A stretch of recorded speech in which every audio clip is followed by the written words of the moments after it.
follow that. Oh, can we give it up for Mr. Yarwood? I haven't seen him move that much in forever.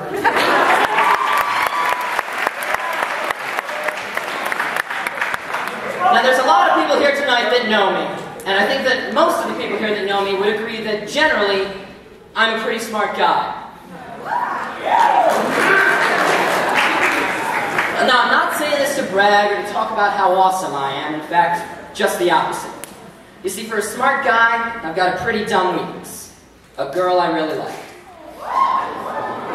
Don't awe, this isn't a cute story.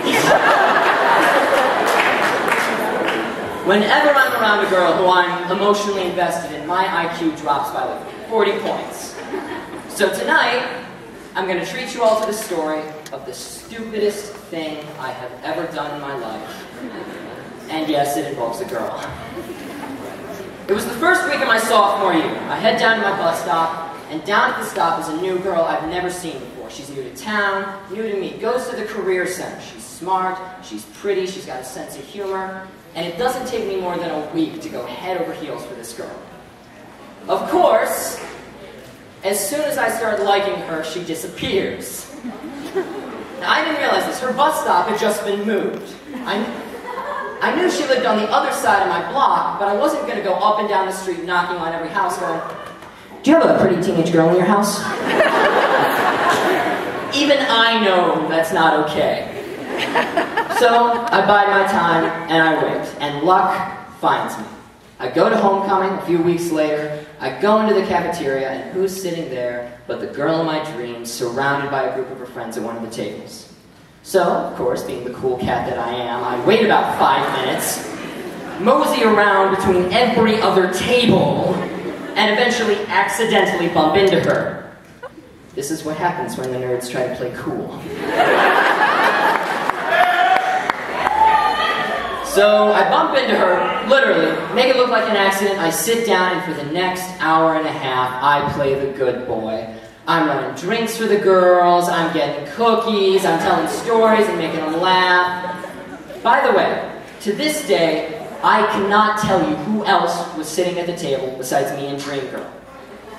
Except for one. This was the year we had a French foreign exchange student, and even back then, she came up to here on me. Lovely girl, I can't remember her name for the life of me. She comes into the story just a little bit later. So we're sitting down, like I said, playing the good boy, I'm running cookies, making them laugh, and I feel like I've really got a chance with this girl, because I haven't screwed up yet. Yet. Eventually, the girls all get it into their heads that now's the time to head out onto the dance floor. I bite my tongue, hold back the terror that is building up inside of me, and we move it. Now, how many people here have seen the movie Hitch with Will Smith?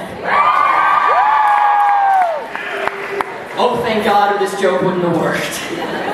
In the movie Hitch, for those of you who haven't seen it, the only way a guy is allowed to dance in public, feet shoulder length apart, arms parallel to the ground, and just sway.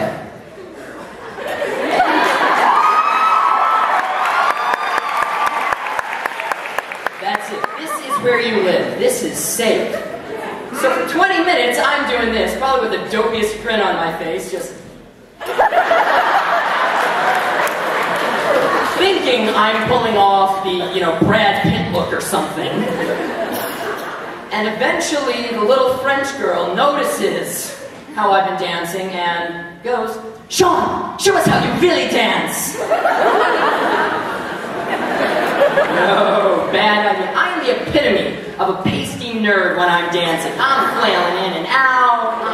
I look like a dead fish. But she keeps insisting, "Sean, show us how you really dance. Sean, I want to see how you move." And now she's hyping up the other girls. They're like, "Yeah, Sean, come on, let's see how you dance. We really want to see this. Come on, Sean, dance for us." And Dream Girl really wants me to dance. I've avoided it the entire night. I've somehow kept from making a fool of myself. But Kesha comes on.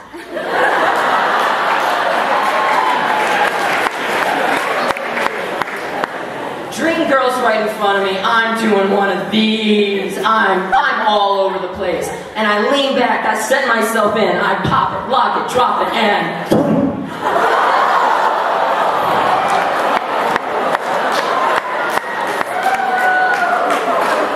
I punched her in the face.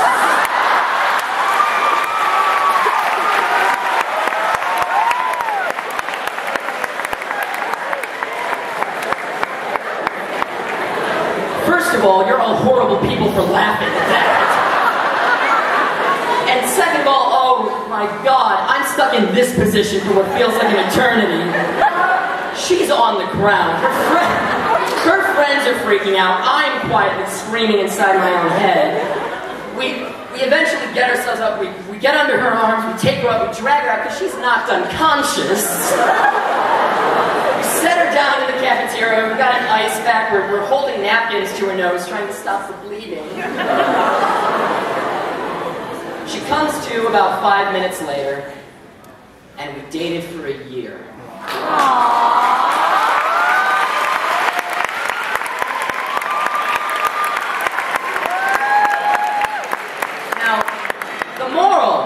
The moral of this story, unfortunately for my escort, is not for me to never dance again.